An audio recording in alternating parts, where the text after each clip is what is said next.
Sometimes we have to look back to the classics and look back at a strategy that worked. Instead of trying to recreate the wheel, why not recreate the game? So today, as you guys already know, we're looking at The Legend of Zelda, Link's Awakening for the Nintendo Switch. This game, there's a reason, and a really good reason, I think, for many of us Zelda fans, that this might have been one of the better games for them to recreate and at least test the waters in a lot of situations of what might be to come for the future of The Legend of Zelda on the Nintendo Switch. With Breath of the Wild 2 coming out, maybe this truly is Link's Awakening. Now, instead of me just running my mouth and telling you why this game is awesome, we're going to do something a little different and hopefully start a trend with it. So instead of me talking about this game, let me show you about this game, because today we're adding gameplay footage to these reviews. And what better game to start it with than Link's Awakening? The Legend of Zelda, Link's Awakening. Now, this is the 2019 remake of the early 1990s critically acclaimed classic for the Game Boy, Link's Awakening. Now, many of us, we know Link as the hero of Hyrule, Princess Zelda's savior. However, in this game, things are a little different. Now, in Link's Awakening, Link, for some reason, is on a boat that gets struck by lightning, and he's saved by these village people here in Mabe Village, and that's where the adventure begins. Now, in Link's Awakening, the only way for Link to apparently get off this island is to awaken the Windfish.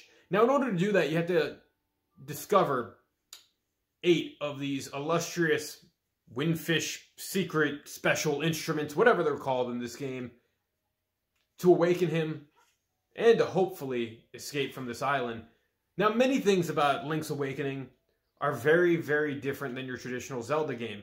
Now, for one, Link's Awakening has this one item called the Rock Feather that, in a very different way than we're used to in Legend of Zelda games, allows Link to jump.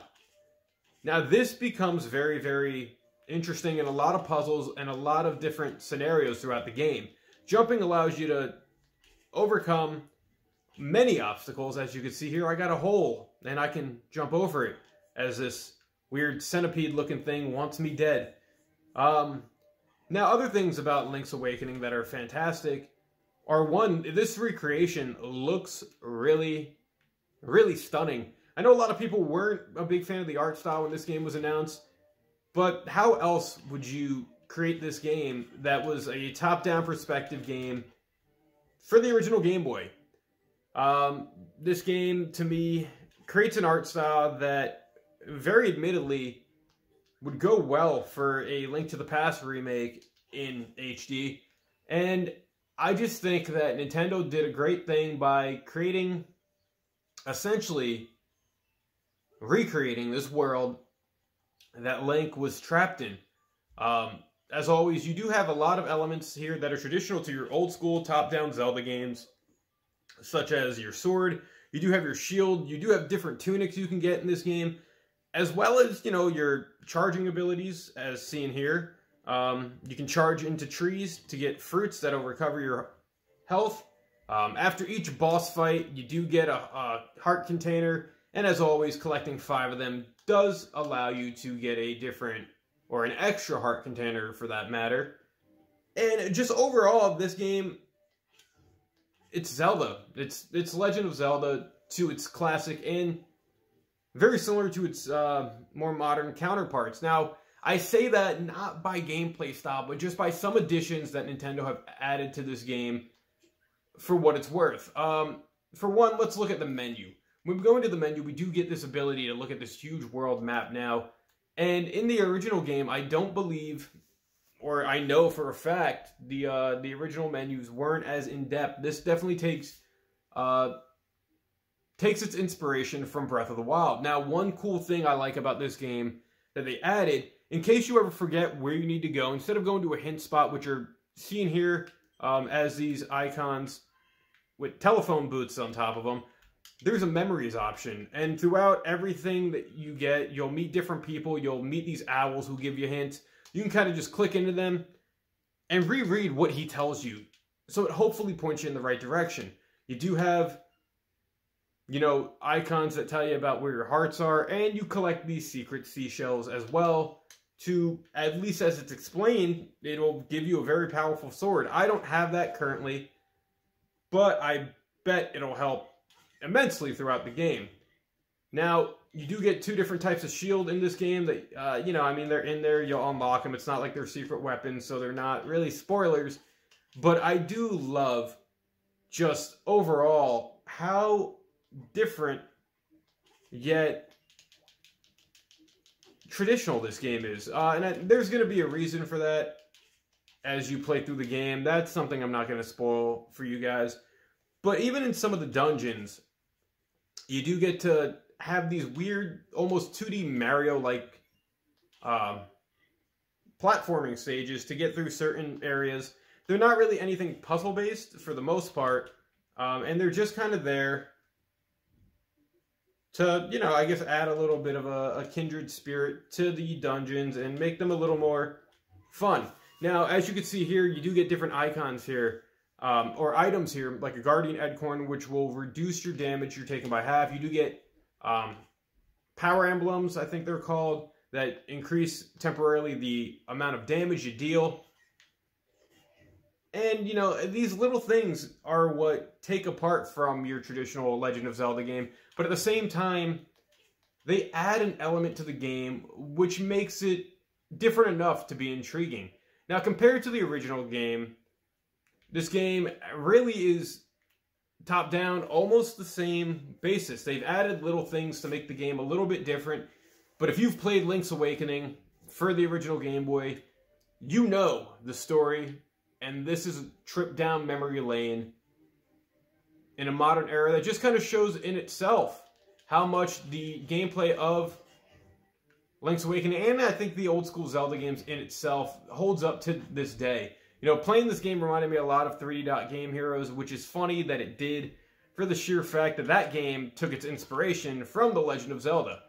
And I think it's just the way the art style was portrayed and just the way this top-down world has come across.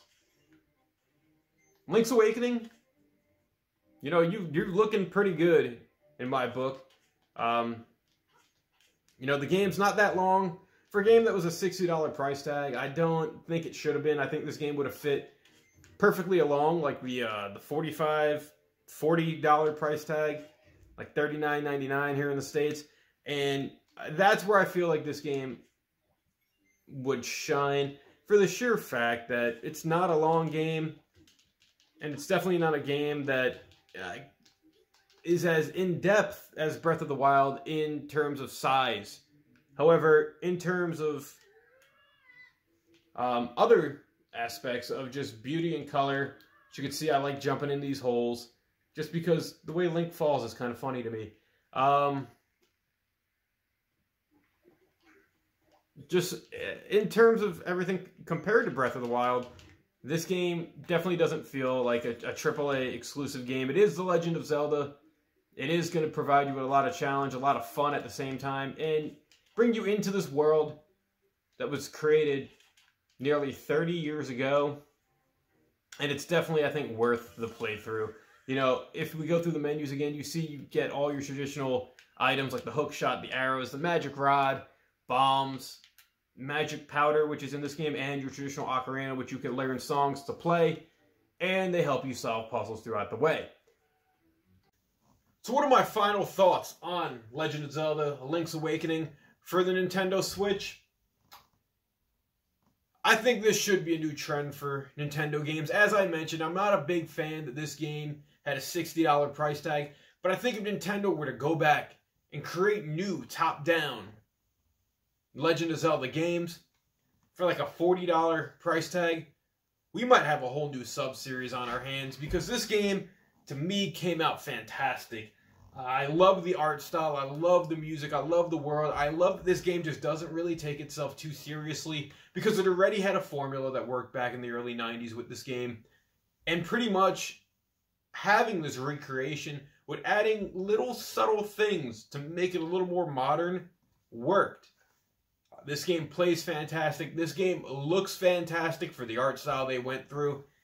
And I want to say that this might be a new way for Link to Awaken. Going in the future, we can have our mainstream Zelda games like Breath of the Wild 2 and, you know, all these kind of more mature Legend of Zelda games. But let's go and create these top-down kind of 2D, 3D-ish games for the casual gamer, for someone to just pick up and play and really enjoy, because this game wasn't that long comparatively, but I had a lot of fun with it. That's my thoughts on Legend of Zelda Link's Awakening, guys. Or Legend of Zelda Link's Awakening, as I know I keep adding the A in there. If you guys have played this game, leave your thoughts down in the comment section below. As always, thank you for watching. Like, share, subscribe. Let me know what you think of this new style of review I'm hoping to do.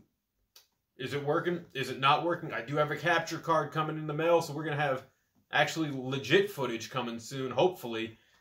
As always, thank you for watching. I'll catch you later, guys. Game on.